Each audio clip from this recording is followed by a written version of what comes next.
اور یہاں سے اسلام کا ایک اہم حکم شروع ہو۔ اگر کبھی کوئی گناہ یا غلطی ہو جائے مان لو، ایکسکیوز کبھی لے کے نہ ہو۔ جہاں آدمی ایکسکیوز لے کے آنے لگا اپنے گناہوں کا، وہاں گناہ ایک چین سائیکل بن کے چھوٹے سے بڑے، بڑے سے اور بڑے، اور بڑے سے اور بڑے میں لے جائیں۔ اس نے دیکھا خود انسان، سورہ قیامت کی آیت ان الانسان علی نفسہ بصیرہ ولو القى، ہر آدمی اپنی انر حالت جانتا، چاہے لوگوں کے سامنے بہانہ بناتے پھرے، خود اس کو لگا رہے میں پہلے نمبر پہ آنے والا 7ویں نمبر، کہا لیکن پہلی سب تو مل رہی نا، اپنے آپ سے کہا ٹھیک ہے نا، ثواب ہے، ذرا اور بڑا ہوا بھی 6ٹھی صف میں گئے، وہ آج پہلی صف چھوٹ گئی، اگلے دن تو بہت جلدی آ گیا پہلی صف میں، پھر 2 دن کے بعد 8ویں صف میں، اپنے آپ کو سیٹسفائی خود کر رہا، جماعت میں تو آ رہا ہوں نا، ان سے تو اچھا ہوں نا جو نماز جماعت ہی میں نہیں آتی، یہ قیامت کا جملہ ہے کہ ان سے تو میں اچھا ہوں نا، تو یہیں سے ساری خرابی شروع ہو گئی۔ ایک دن اب دکان بھی بڑھ رہی، کاروبار بڑھ رہا، گاہک زیادہ تھے، ایک دن آخری گاہک کو نمٹاتے نمٹاتے مسجد پہنچا، جماعت ختم ہوئی، اوہ یہ تو بہت برا ہوا، آج زندگی میں پہلی بار جماعت ختم ہوئی، تو نہیں میں آئندہ وقت پہ آؤں گا، وقت پہ آ گئے۔ ایک دن اور ایسے ہی جماعت مستحب ہے، نماز تو میں وقت پہ پڑھ رہا ہوں نا، نماز تو قضا نہیں کر رہا ہوں۔ اس کی حالت بیان کرتے کرتے میں آپ کی حالت کیوں بگاڑ دوں، آپ خود ہی پورا واقعہ آخر تک سمجھ لیں۔ پھر ایک حالت، کاروبار اتنا بڑھ گئے، بازار مدینہ کا کنٹرول یہودیوں کے ہاتھ میں تھا، تو ایسا نہیں ہے کہ وقت نماز آیا تو دکانیں بند، رسول اللہ مسجد میں نماز پڑھا رہے ہیں، وہ کیوں بند کریں گے دکان، بزنس چل رہا، کمپٹیشن انہی سے ہے۔ تو ایک وقت آیا کہ نماز ہی قضا ہو، اتنے گاہک نمٹاتے نمٹاتے جگہ سورج ڈوب گیا۔ اس دن تو بڑا افسوس ہوا، لیکن پھر یہ معمول بن گیا۔ 6 مہینے گزر گئے۔ ایک دن رسول اللہ نے انہی لوگوں کو جو کمپلین لے کے آئے تھے، وہ سارے نمازی تھے نا، وہ سب میں اس کے ساتھی تھے، ان کو بلائے اور کہا کہ دیکھو تمہارا وہ دوست جس کے لیے تم نے مجھ سے ریکویسٹ کی تھی، ایسا لگ رہا ہے کہ بیمار ہے، تو چلو چل کے اس کی عیادت کریں، اسلام میں بہت بڑی بات ہے۔ یا رسول اللہ کہاں تھا بیمار، ابھی ہم نماز پڑھنے آ رہے تھے، ہٹا کٹا دکان پہ بیٹھا ہوا، اور ایک کو تھوڑی، اب تو اس کی 20 دکانیں، پہلے کام خود کرتا تھا، اس کا 500 کا تو اسٹاف ہے۔ تو پیغمبر نے کہا کہ دیکھا اپنی کمپلین کا نتیجہ، اللہ جو اس کی حالت بہتر نہیں کراتا، اس وقت تو آ گئے کمپلین لے کر کہ یا رسول اللہ غیروں کو مل رہا ہے تو اپنے کو کیوں نہ ملے۔ یہ تمہاری کمپلین کا نتیجہ ہے کہ پہلی سب کا پہلا نمازی آج نماز پڑھتا ہی نہیں ہے، قضا بھی ہو جاتی ہے، قضا بھی ہو رہی تو قضا بھی نہیں پڑھ رہا۔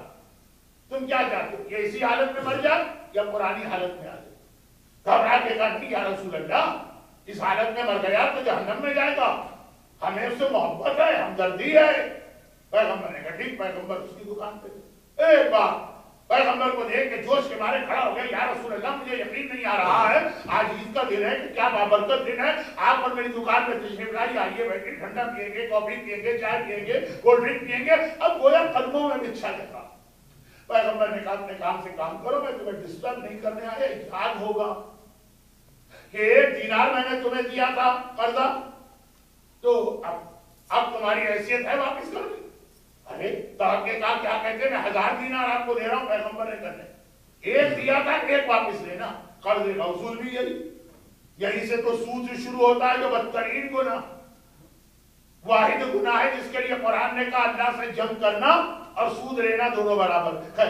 تو کہاں سے پہ بڑے ادب اور احترام کے ساتھ، میں لکھنؤ والا ہوں تو لکھنؤ والے برا نہ مانے، میں انہیں کے شہر تسلیمات آداب حاضری پیش کی، یا رسول اللہ یہ ہے آپ کا بابرکت دینا۔ وہ چلا گیا تو اگلے دن سے برکت دی گئی۔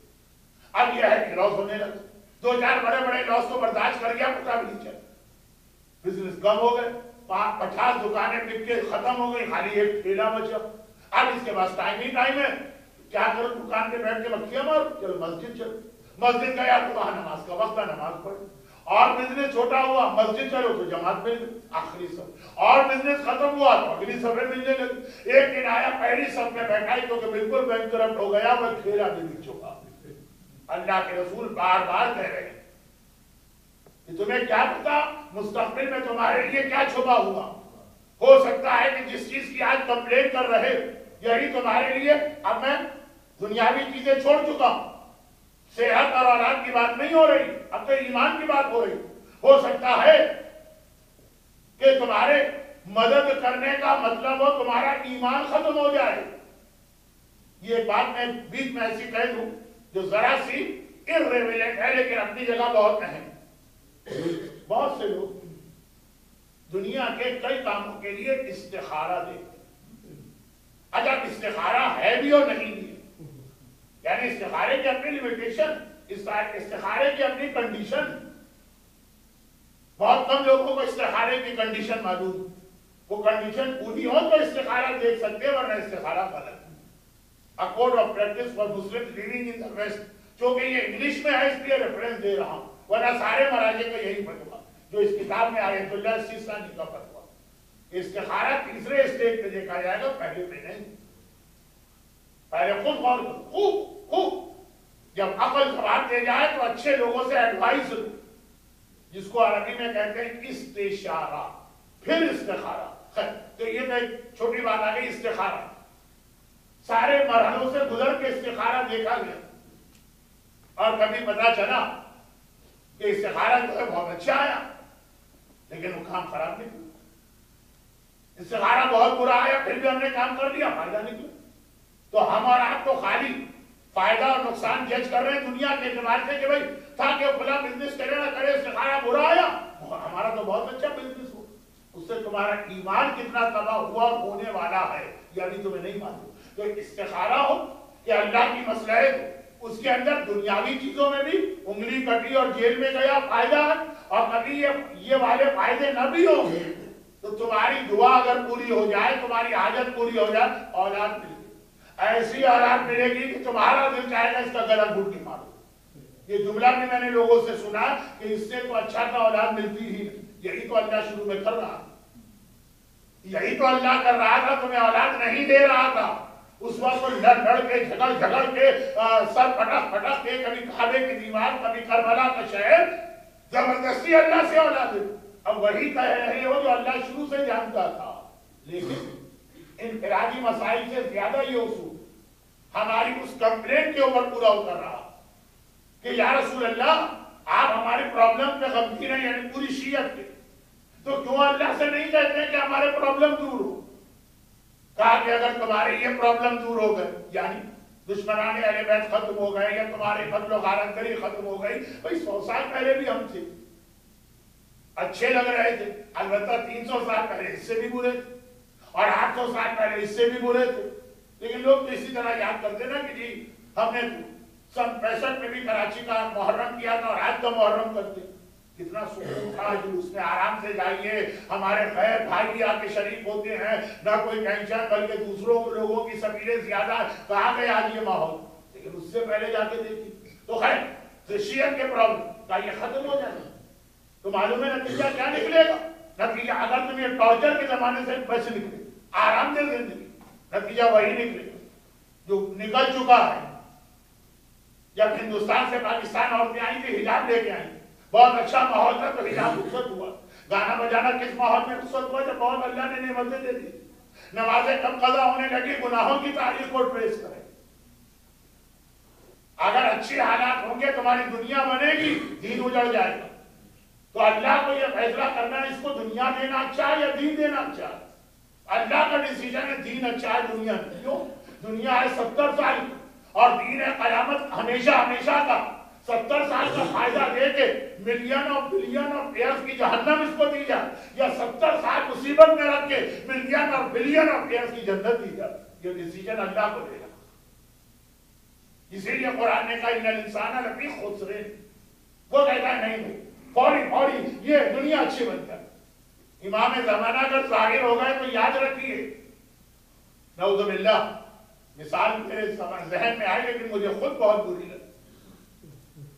وہ ایسا نہیں ہے کہ آپ نے مثلا کوئی کتاب اٹھائی، خریدی، پڑھی، آپ نے آدھی کتاب کے بعد آپ بور ہو گئے، آپ نے کتاب رکھ دی۔